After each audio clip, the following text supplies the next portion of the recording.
أعوذ بالله من الشيطان الرجيم. بسم الله الرحمن الرحيم. يا أيها المدثر قم فأنذر وربك فكبر وثيابك فطهر والرجز فاهجر ولا تمنن تستكثر ولربك فاصبر.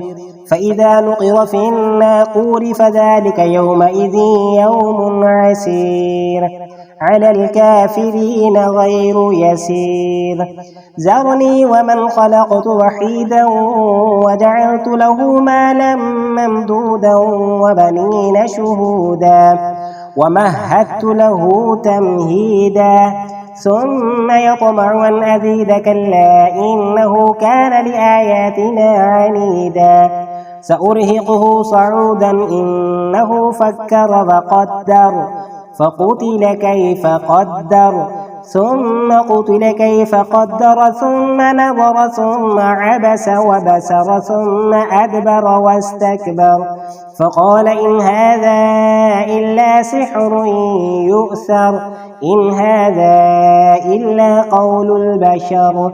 سأصليه سقر وما أدراك ما سقر لا تبقي ولا تذر لفاحة للبشر عليها 19 وما جعلنا أصحاب النار إلا ملائكة وما جعلنا عدتهم إلا فتنة للذين كفروا ليستيقن الذين أوتوا الكتاب ويزداد الذين آمنوا إيمانا ولا يرتاب الذين أوتوا الكتاب والمؤمنون وليقول الذين في قلوبهم مرض والكافرون ماذا أراد الله بهذا مثلا.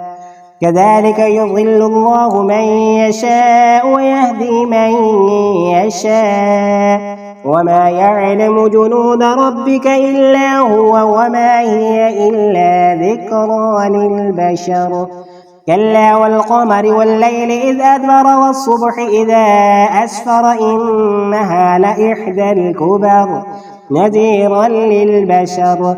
لمن شاء منكم أن يتقدم أو يتأخر كل نفس بما كسبت رهينة إلا أصحاب اليمين في جنات يتساءلون عن المجرمين ما سلككم في سقر قالوا لم نك من المصلين ولم نك نطعم المسكين وكنا نخوض مع الخائضين وكنا نكذب بيوم الدين حتى أتانا اليقين فما تنفعهم شفاعة الشافعين فما لهم عن التذكرة معرضين كأنهم حور مستنفرة فرت من قسورة بل يريد كل امرئ بما منهم أن يؤتى صحفا منشرة